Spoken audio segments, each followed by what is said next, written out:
Removing the upper A arm is pretty easy. It's there's a cotter pin right here that you need to remove. And then this is a 17 millimeter.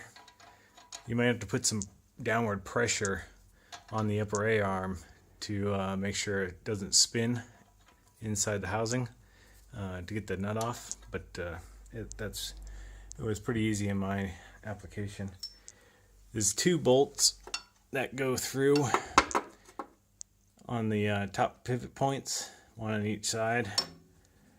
These are 14 millimeter, and in order to get in here I had to use just a crescent wrench, and then that's pretty easy. Also tie up the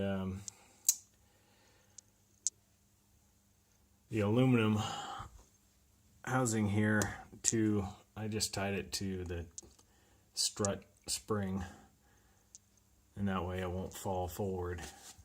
And this just pops right out here, and it'll all lift out pretty easily.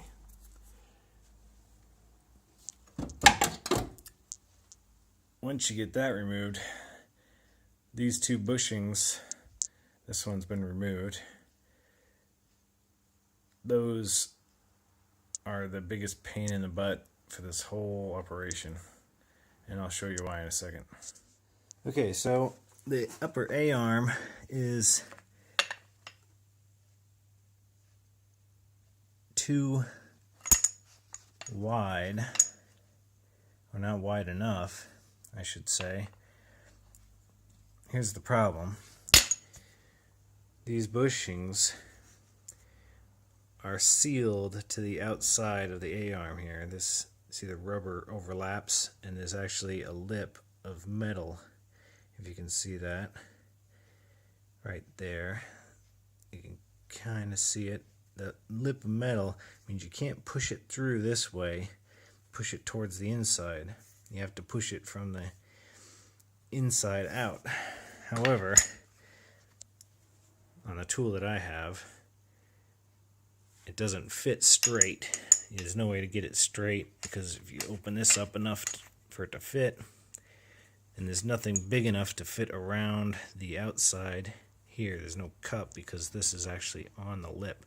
So what I did is I took my Dremel again and I cut this all the way around and cut that metal lip off of the aluminum upper A-arm. And then once I cut that away, I was able to push it through towards the inside because it wasn't catching on that lip anymore. So that's it's a big pain in the butt, but that is the way I found, the only way I could actually get it to work. As you can see, if you as you cut through the metal of the bushing, you can start to peel it back, and you can see where it'll be able to slide out, obviously a lot easier, actually push through a lot easier now that it doesn't have this lip. And you might have to use a breaker bar, obviously, to push the bushing through, but as long as you get that lip removed, then it should push through. So I'll just continue to do this until it's all the way out. For these bushings, they're pretty easy to press in. Make sure you lube them up real good, and that goes for all of them actually. I didn't mention it on the other ones, but make sure you put a lot of the grease. It comes with it. Lube it up real well, and this one will slide right in with your just by pressing it in with your hand initially, but then once you get it about halfway in, you're gonna have to press it in. So, and it goes in pretty easily though by just hand tightening it with this press, and you can see it squeeze right in until it's fully seated.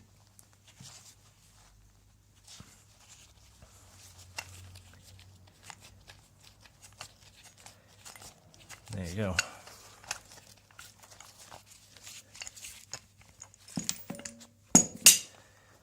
So now it's all the way in, and then we will just do that for the other side. Now to get the bolts in up top, sometimes the spring is in the way, so I have to put a jack underneath, lift it up so that the spring moves slightly, and then you can fit the bolt in. And again, I'm going to lube up that the bolt. I actually went out and bought a tub of bushing grease, because the stuff they give you with it it's not enough, I found, to lube up everything adequately. So I'm going to do that right now and then tighten down those bolts, and then I'm going to put the knuckle back together, and I'll talk to you about torque specs after I'm done with that. Obviously the last part is to torque everything down to spec. So I've left all of the nuts and bolts tight, hand tight, but not torqued down. And so I've written down, to help you guys out, all the torque specs on the sheet. So let's start up the top. End link is going to be 59 to 70 pound-feet. The two pivot points up on the upper A-arm are 37 to 44 pound-feet. Those ones are extremely difficult to get to with a torque wrench. So since it's 44 pound-feet max, I just chose to hand tighten those, and as tight as I could get them with my crescent wrench is what I used. So I figured that's close enough. The inner pivot point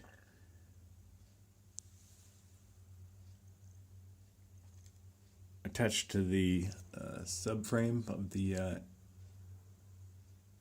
engine mounts, that's 89 to 103 pound-feet.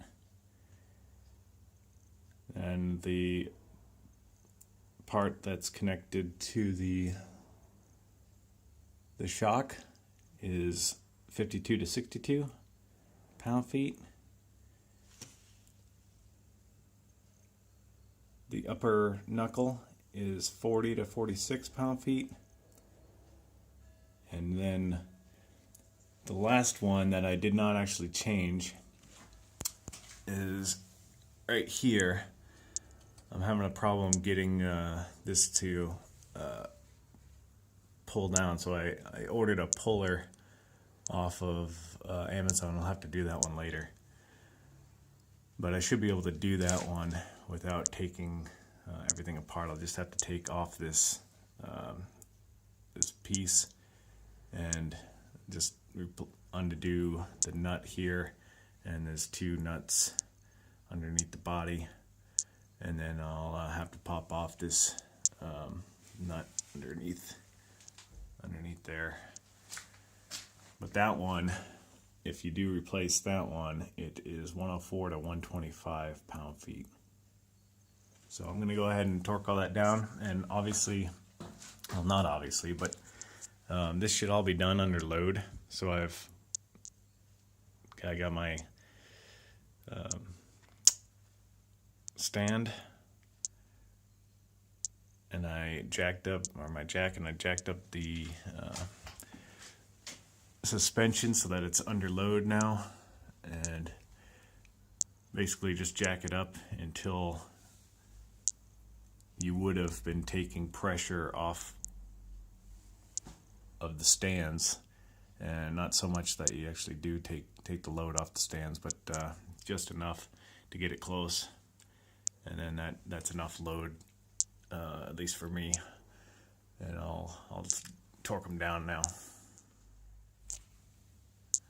As a final step, make sure that you replace any cotter pins that you might have taken out with brand new ones. Don't put the old cotter pins back in.